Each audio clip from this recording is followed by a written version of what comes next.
Saris brothers శ్రావణ వేడుకలు అన్ని రకాల వస్త్రాలు శ్రావణంలో కూడా ఆషాఢం ధరలకే అమ్మకం.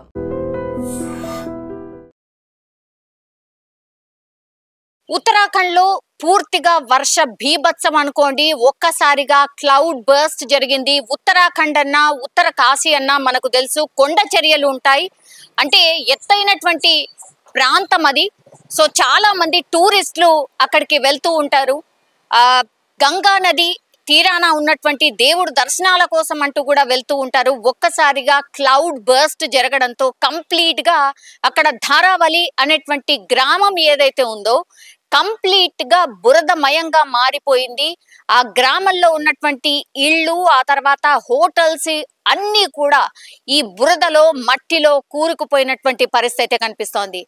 అత్యంత భయానకమైనటువంటి వర్షం అత్యంత భయానకమైనటువంటి వరద, కొండ చర్యలు విరిగి పడ్డం ఒక్కసారిగా గ్రామం మీద అదేదో పిడుగులాగా పడ్డటువంటి ఆ పరిస్థితి అనిపించింది. ఎందుకంటే ఆ బురద చూసినా లేకపోతే ఆ వరద చూసినా కంప్లీట్ గా ఒక్కసారిగా కొన్ని లక్షల లీటర్లు ఒకేసారి ఈ గ్రామాన్ని పూర్తిగా తుడిచిపెట్టేశాయి అని అనుకోవచ్చు. కంప్లీట్ గా ఈ గ్రామంలో ఉన్నటువంటి ఇళ్ళు, హోటళ్ళు అసలు నామరూపాలు లేకుండా ఆ వరదలో కొట్టుకుపోయిన పరిస్థితి. క్లౌడ్ బర్స్ట్ అంటే దాదాపుగా అన్ని మేఘాలు ఒక దగ్గర కంప్లీట్ గా చేరుకొని కంప్లీట్ డార్క్ గా అయిపోయిన తర్వాత 100 మిల్లీమీటర్ల వర్షపాతం ఒకేసారి కురిస్తే ఎన్నైతే నీళ్ళు వస్తాయో అంతే ఇదిగా ఇప్పుడు క్లౌడ్ బర్స్ట్ ఎక్కడైతే జరుగుతుందో చాలా తక్కువ ప్రాంతాల్లోనే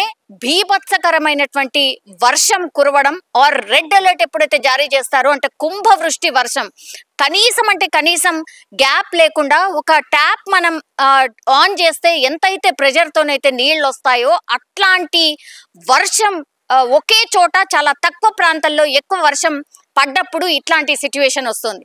సో సేమ్ అదే జరిగింది ఇప్పుడు ఉత్తర కాశీలోని ఒక ధారావలి అనేటువంటి గ్రామం పూర్తిగా తుడిచిపెట్టుకుపోయింది.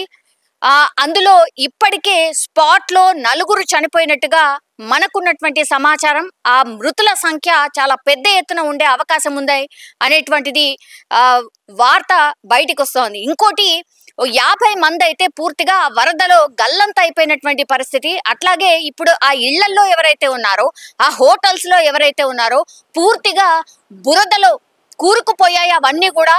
అందులో ఆ మట్టిలో బురదలో ఎంతమంది ఉన్నారు అనేది కూడా ఎగ్జాక్ట్ సంఖ్య కూడా చెప్పలేకపోతున్నారు.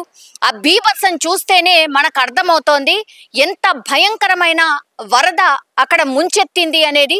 ఎవరికి కూడా అర్థం కాలేదు. ఒకేసారి బురద కావచ్చు లేకపోతే వరద కావచ్చు, ఎటు కూడా ఎస్కేప్ కానటువంటి సిచ్యువేషన్ లో ఈ ప్రజలందరూ అక్కడ ఉండిపోయారు. అండ్ గ్రామం అనగానే మనకు తెలుసు కేవలం ఒక 2000 3000 మంది మాత్రమే ఉండేటటువంటి ప్రాంతంలో ఒక్కసారిగా చాలా చిన్న ప్రదేశంలో ఇళ్ళు కానీ హోటల్స్ కానీ అవన్నీ కూడా ఏర్పాటు చేసుకుంటారు. అట్లాంటిది ఆ హోటళ్ల మీదనే ఇళ్ల మీదనే ఇప్పుడు ఈ బురద అండ్ ఈ కొండ చర్యలు విరిగి పడ్డంతో ఎంతమంది చనిపోయారో కూడా లెక్క తేలే పరిస్థితి కూడా కనిపించట్లేదు. ఎన్డీఆర్ఎఫ్, ఎస్డీఆర్ఎఫ్ అన్ని కూడా రంగంలోకి దిగినప్పటికీ కూడా బురదలో ఎంతమంది చిక్కుకున్నారో తెలియనటువంటి సిచ్యువేషన్ అయితే కనిపిస్తోంది.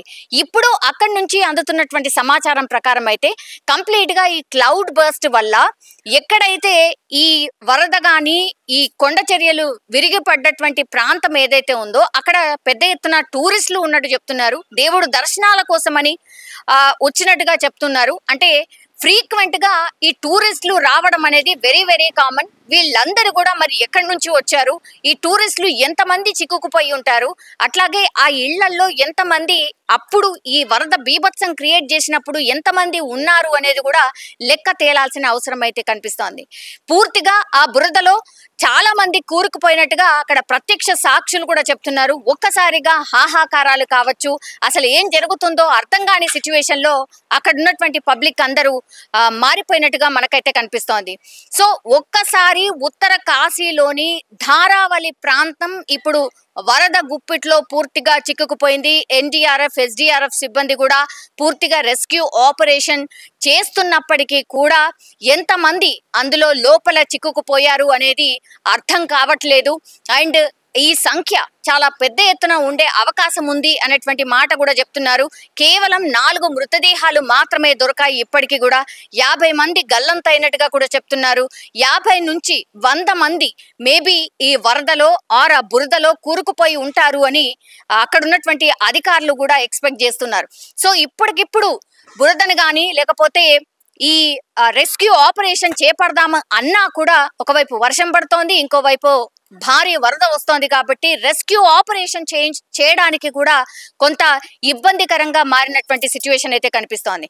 కానీ ఒక్కసారిగా ఈ వార్త బయటికి రావడం అండ్ ఈ మధ్య కాలంలో ఎక్కడైనా సరే ఇట్లాంటి క్లౌడ్ బర్స్ట్ చాలా ఫ్రీక్వెంట్ గా జరుగుతున్నాయి. మొత్తం ఎక్కడైతే క్లౌడ్ బర్స్ట్ జరుగుతుందో అక్కడ కంప్లీట్లీ గ్రామాలు అనుకోండి, లేకపోతే ఆ వెహికల్స్ అనుకోండి, ఇళ్ళు అనుకోండి, కంప్లీట్ గా ఆ వరద బీభత్సంలో కొట్టుకుపోతున్నాయి. సర్వం కోల్పోయి సర్వనాశనమే చేస్తోంది ఈ వరద అనుకోండి, లేదంటే క్లౌడ్ బర్స్ట్ జరిగిన ప్రాంతం మాత్రం అసలు కంప్లీట్లీ క్లౌడ్ బర్స్ట్. అండ్ ఆ తర్వాత ఈ వరద అంతా పోయిన తర్వాత అసలు ఒక భయానకమైన సిచ్యువేషన్ అక్కడ కనిపిస్తోంది. ఎక్కడికక్కడ ఇళ్ళు, ఎక్కడికక్కడ వెహికల్స్ కావచ్చు, లేకపోతే వాళ్ళ వస్తువులు కావచ్చు చెల్లా చెదురు అయిపోవడం, అసలు ఇల్లే కనిపించకపోవడం, కంప్లీట్లీ తుడిచిపెట్టుకుపోవడం, ఇట్లాంటి పరిస్థితులే కనిపిస్తున్నాయి. ద సేమ్ సిచ్యువేషన్ ఇప్పుడు ఉత్తర కాశీలోని ధారావళి అనే గ్రామంలో మనకైతే స్పష్టంగా కనిపిస్తోంది.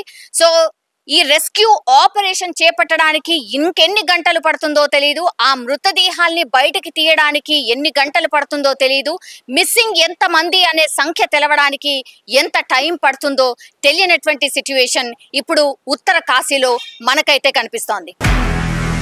నిజంగా ప్రస్తుతం ఉన్నటువంటి సమాజం దేనికి ప్రయారిటీ ఇస్తుంది? ఆర్థిక సంబంధాల చుట్టూ మాత్రమే తిరుగుతోంది. మళ్ళీ ఎన్నికలంగానే చాలా విరక్తి కలుగుతున్నాం. మంచి అనిపిస్తుంది కదా, లేడీస్ కూడా ఛాలెంజింగ్ జాబ్స్ చేసినప్పుడు చాలా బాగుంటది. ట్రాఫిక్ అసిస్టెంట్స్ గా నియమించిన ట్రాన్స్జెండర్స్ అందరితో సాల్యూట్ చేయించుకుంటున్నారు. ఫుడ్ డెలివరీ ఇవ్వటానికి వెళ్ళినటువంటి డెలివరీ బాయ్ అనిల్ పై కళ్ళ ముందు